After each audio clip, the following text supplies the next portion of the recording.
Okay, boys and girls, we are going to work on the next lesson with our vocabulary, which is words that have really cool stories or interesting stories to them.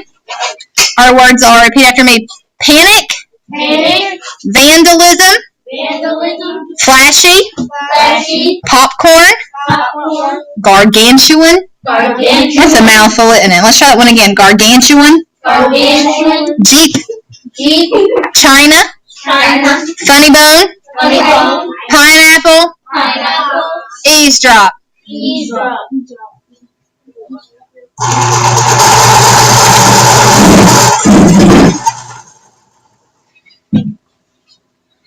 Starting with the word panic. If you panic, you have a sudden, unreasonable fear. You should be underlining this with me. We're underlining the meaning of the word so there's not any questions about it later. Something that is colorful and stands out is flashy. China is a fine pottery to make dishes. A pineapple is a fruit that looks like a pine cone. Kind of get the idea of where they got that, right? The pineapple, because it looks like a pine cone. Are you underlining this with me? Trying to make sure you guys are following along.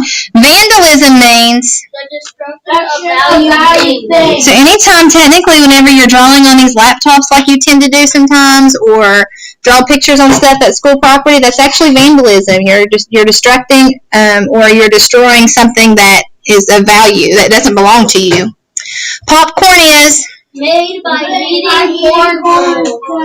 A Jeep is a powerful the place where a nerve passes your bended elbow is called a funny bone.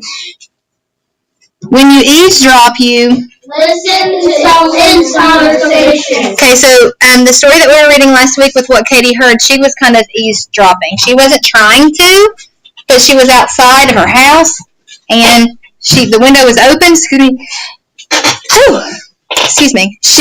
The window was open, and she overheard her cousins talking about what ended up being a very annoying bird, but she thought that they were talking about her.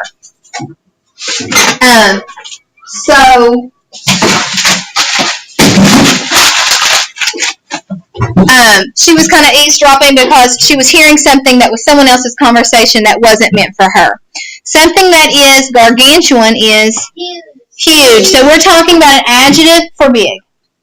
Okay, just so I'm clear, this is recorded and it's going to parents. If I see someone else working on their homework in class, I'm taking it and I'm throwing it away. This is homework. Homework.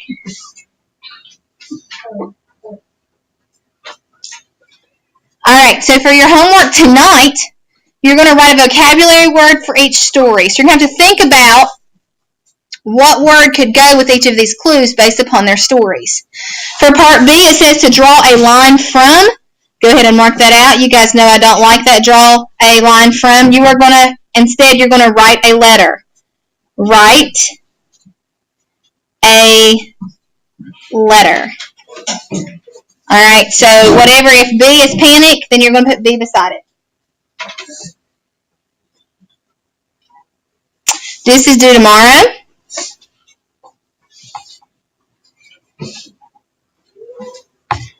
$326.19.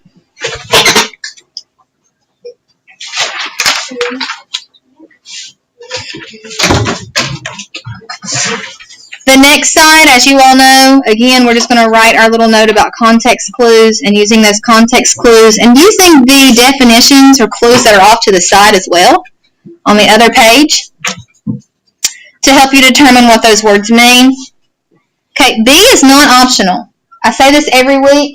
I put it on the video every week, and every week I have kids who skip it. You are going to get them counted wrong if you don't do them. The only thing you have an option to not do is this writing to learn. This week it's find out more about the story behind one of the vocabulary words and write a paragraph to explain its background. That is going to be on the back. I need to be able to read it. I had a child last week who attempted to do the picture and the caption to go with it, but I could not read his handwriting, so he did not get credit for that. Alright, so if that's what you want to do, go ahead. It's worth 5 points. If you don't, you can go ahead and mark it out. It's optional.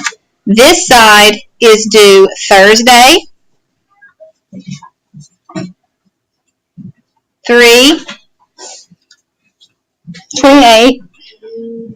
Had to think for a minute. 19. As always, if you have any questions, you can ask me.